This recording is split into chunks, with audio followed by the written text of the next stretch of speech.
La croissance urbaine en Afrique est particulièrement importante. C'est un phénomène qu'on n'a jamais connu dans l'histoire de l'humanité. À titre d'illustration, le nombre d'habitants en Afrique était de 30 millions en 1960, population urbaine, et cette population devrait être de 1,2 milliard en 2050, avec un rythme de croissance très élevé, puisque des villes comme Lagos ou comme Kinshasa, leur population augmente de 1000 habitants par jour, c'est-à-dire l'équivalent de la population de Toulouse chaque année, ce qui montre l'ampleur de ce phénomène. Alors, dans les villes d'Afrique subsaharienne, cette croissance urbaine est déconnectée de la croissance économique. La population des villes augmente alors que l'économie ne s'améliore pas particulièrement. Et le deuxième phénomène, c'est que cette croissance urbaine n'est pas liée à l'attractivité de ces villes.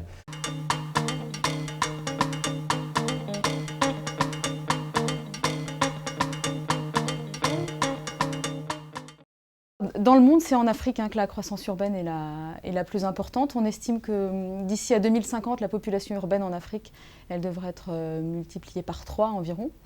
Et puis, la plupart des aires urbaines qui existeront en 2030, elles ne sont toujours pas construites aujourd'hui.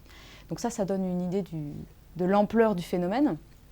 À côté de cela, les collectivités sont dans un mouvement de décentralisation. Donc aujourd'hui, les collectivités locales africaines, elles gèrent l'eau, l'assainissement, les déchets, la construction d'écoles, la voirie, etc.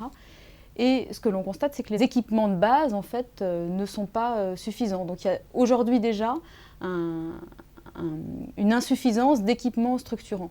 Cette urbanisation sans précédent induit des menaces, bien évidemment, en particulier sur le plan environnemental, avec l'extension urbaine qui empiète sur les terres agricoles, une gestion des déchets non maîtrisée, des pollutions, également des risques sociaux avec des menaces, des tensions sociales entre quartiers, l'émergence d'une économie clandestine, également des risques sur le plan sanitaire avec l'insalubrité, avec l'apparition d'épidémies. Au final, cette croissance urbaine se traduit par une paupérisation de territoires entiers, en particulier dans les pays les moins avancés, donc en Afrique subsaharienne. Or, les villes d'Afrique subsaharienne présentent un certain nombre de handicaps pour faire face à ces menaces. En particulier des besoins énormes, en constante augmentation, des transferts de compétences de la part des États, des besoins de rattrapage immenses, en particulier pour réhabiliter les quartiers précaires.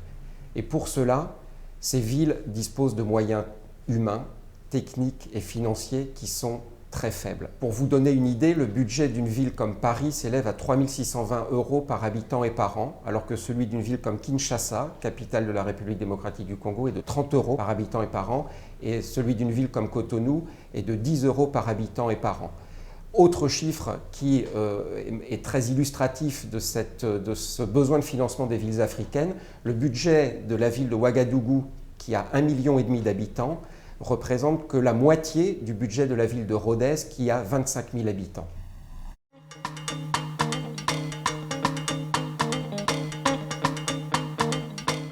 Alors dans ce contexte-là, les collectivités locales, elles sont confrontées à plusieurs types de problématiques. La première problématique, c'est que leurs ressources financières augmentent moins vite que leurs compétences, c'est-à-dire les secteurs dont elles ont la charge, les secteurs dont elles ont la responsabilité. Le deuxième point, c'est que les transferts de l'État ne sont pas toujours prévisibles, qui peuvent évoluer d'une année sur l'autre, ce qui rend difficile l'anticipation de l'investissement. Le troisième élément, c'est que les collectivités locales rencontrent aussi dans certains cas des difficultés de recouvrement des impôts.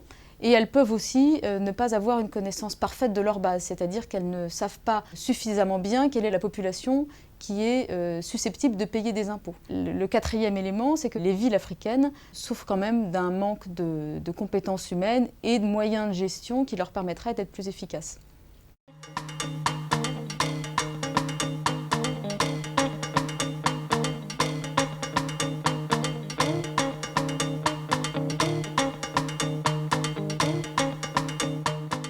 L'approche de l'AFD pour les villes africaines, c'est d'abord une conviction. La conviction, c'est qu'il est dangereux de laisser les villes se développer par elles-mêmes, sans cadre, sans contrôle, sans planification. Nous, on aide les autorités locales à agir. On essaye avec eux de trouver les bons leviers. On ne peut pas tout faire en même temps et il ne semble pas intelligent de travailler seulement en silo sur certains secteurs. L'idée, c'est comment on catalyse le développement local et comment on trouve le bon levier pour accompagner ces bons projets qui vont être déclencheurs de développement et renforcer la capacité à porter ces projets, à les financer.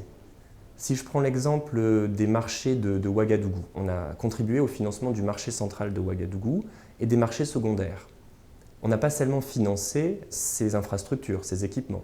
On a aussi travaillé sur la gestion de ces équipements pour pouvoir générer des recettes, pour qu'ensuite ces équipements puissent être entretenus. Donc on a travaillé sur les capacités de gestion, sur les capacités de mise en œuvre par le personnel local de ces projets, alors bien sûr avec les appuis nécessaires extérieurs. C'est un processus de moyen terme. Et puis on travaille depuis une période assez récente sur les finances locales, de manière générale, pour aider la municipalité à optimiser son fonctionnement, optimiser ses finances locales et donc ses recettes propres. Et maintenant, on réfléchit à une nouvelle étape de notre appui pour travailler avec la ville en partenariat sur les gares routières, donc sur la mobilité, sur les déplacements des gens dans la ville pour aller travailler, pour rentrer chez eux le soir, essayer de faciliter leur vie et donc générer bien sûr de la productivité, du développement économique. Une des particularités de l'Agence française de développement, c'est qu'elle a été un des premiers bailleurs de fonds à se préoccuper de la problématique urbaine en tant que telle et de manière globale. Ce qu'on peut dire aujourd'hui, c'est qu'on ne s'est pas trompé dans la direction qui a été prise, puisque la problématique de la croissance urbaine et du développement urbain est un enjeu majeur du développement des pays du Sud et de l'Afrique en particulier pour le XXIe siècle.